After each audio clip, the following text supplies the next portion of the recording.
ጤና ይስጥልን የተወደዳችሁ የሻጋር ቲዩብ ቤተሰቦቻችን፣ ዛሬም እንደተለመደው አዳዲስ ጉዳዮችን ይዘን መጥተናል። አብራችሁን እንድትቆዩ እንጋብዛለን። ከአሜሪካ እስራኤል ኢራን ጦርነት ጋር በተያያዘም አስደንጋጭ ጉዳዮች የተሰሙ ነው። እነዚህ ጉዳዮች ላይ ትኩረት እናደርጋለን። አብራችሁን ቆዩም።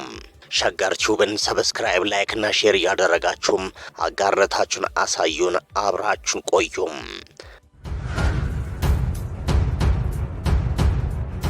His top general, Randy George, to step down immediately as Army Chief of Staff. የአሜሪካ መከላከያ ሚኒስትር ፔት ሄጌስት የምድር ጦር ኢታማዦር ሹም የሆኑትን ጀነራል ራንዲ ጆርጅን ጨምሮ ሌሎች ሁለት ከፍተኛ የጦር ጀነራሎችን ከስልጣን ማባረራቸው የአሜሪካ መከላከያ ባለስልጣናትን ክፉኛ ማስደንገጡን አክሲዮስ ዘገባ።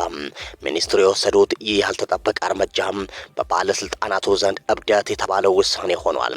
ሄግሴት ለጀነራል ጆርጅ ከስልጣን መነሳት ምንም አይነት ይፋዊ ምክንያት አልሰጡም።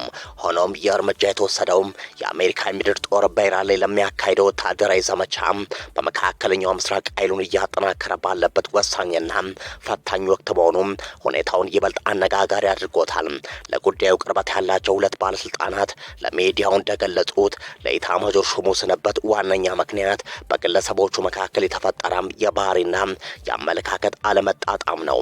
እንደ አክሲዮስ ዘገባ ከሆነ የጀነራል ጆርጅ ከስልጣን መነሳት እንዲሁም የምድር ጦር የለውጥና ስልጠና እዝ ኃላፊ የሆኑት ጀነራል ዴቪድ ሆርኔና የምድር ጦር የሃይማኖት አባቶች ኃላፊ የሆኑት ሜጀር ጀነራል ዊሊያም ግሪን መሰናበት በመከላከያ ባለስልጣናት ዘንድ ከፍተኛ ስጋት ፈጥሯል። አንድ ባለስልጣን የመከላከያ ሚኒስትሩን እርምጃ በተመለከተ ሲናገሩ በጦርነት መሃል ከፍተኛ ጀነራሎችን ማባረር እብደት ነው ብለዋል። ሌላው ባለስልጣን በበኩላቸው የውሳኔ ጠንካራና በራስ መተማመን የተመሰረተ አይመስልም ሲሉም ቅሬታቸውን ገልጸዋል። ሶስተኛው ባለስልጣን ለጋዜጣው በሰጡት አስተያየት ለአሜሪካ ጦር ከለላ ለመስጠት ወታደሮችንና ትጥቆችን ወደ ጦርነት ቀጠና ለማስገባት ቀን ከሌሊት የሚሰራ ባለ 4 ኮከብ ጀነራል በጦርነት መሃል ከስልጣን ታባራለ በማለት የቀድሞውን ኢታማዦር ሹም ስንበት አጥብቀው ተችተዋል። ይህ በእንዲህ እንዳለ የጠፋው የአሜሪካ አየር ኃይል አባል በነበረበት ስፍራ በተፈጸሙ ጥቃቶች 4 ሰዎች መገደላቸው ተገለጸ። የጠፋውን የአየር ኃይል አባል ለመታደግ የተንቀሳቀሱ የአሜሪካ ኃይሎች ነበሩበት በተባለ የኢራን አካባቢ በተፈጸሙ ጥቃቶች 4 ሰዎች መገደላቸውን የሀገሪቱ መንግስት መገናኛ ብዙሃን ዘግበዋል።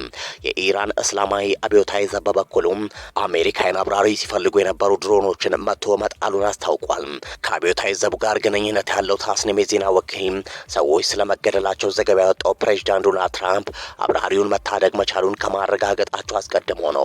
በዘገባው ላይ የተጠቀሱት የአካባቢው ባለስልጣን በተራራማው ኮጊሊዮና በአማር ግዛት ውስጥ በተፈጸሙ ጥቃቶች ቢያንስ 3 ሰዎች ተገድሏል። የግዛቱ ገዢ ለተፈጸመው ጥቃት ተጠያቂ ያደረጉት አሜሪካና እስራኤልን ነው። ከዚህ በኋላ በወጣ ዘገባ ላይ ደግሞ ምክትል ገዢው ፋታ መሐማዲ የሟቾች ቁጥር ወደ 4 ከፍ ማለቱን ለመገናኛ ብዙሃን ተናግረዋል።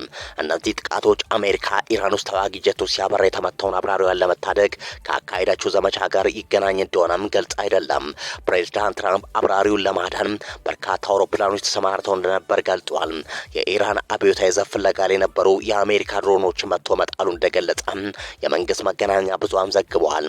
ከፊል ይፋ የሆነው የፋርስ ዜና ወኪል እንደዘገበው በኢራን ደቡባዊ ኢስፋሃን ግዛት ውስጥ የአሜሪካ ድሮን ተከስክሷል። ስለዚህ ክስተት ከአሜሪካ በኩል ማረጋገጫ አልተሰጠም። በሌላ በኩል የኢራን ዩኒቨርሲቲዎችና የሳይንስ ምርምር ማዕከሎች የአሜሪካና እስራኤል ጦር ተደጋጋሚ ጥቃትን ማስተናገዳቸው ተነገረ። የኢራን ሳይንስ ሚኒስቴር ቢያንስ 30 የአገሪቱ ዩኒቨርሲቲዎች ጦርነቱ ከተጀመረ ጀምሮ በተፈጸመባቸው ጥቃት መውደማቸውን አስታውቋል። ቴህራን የጥቃቱ ኢላማ የአገሪቱን ሳይንሳዊና ባህላዊ መሰረቶች ማጥፋት ነው ስትል ትኮንናለች።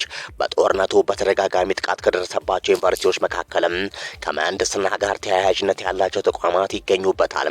ለኢራን ኢንዱስትሪዎችና የመከላከያ ዘርፍ ከፍተኛ አስተዋጽኦ የሚያደርጉ እነዚህ ተቋማት የአሜሪካና የእስራኤል ጥቃት ተደጋጋሚ ኢላማ መሆናቸው ተሰምቷል። አሜሪካን የፈተነው ኦፕሬሽን ደግሞ መሳካቱ ተነግሯል።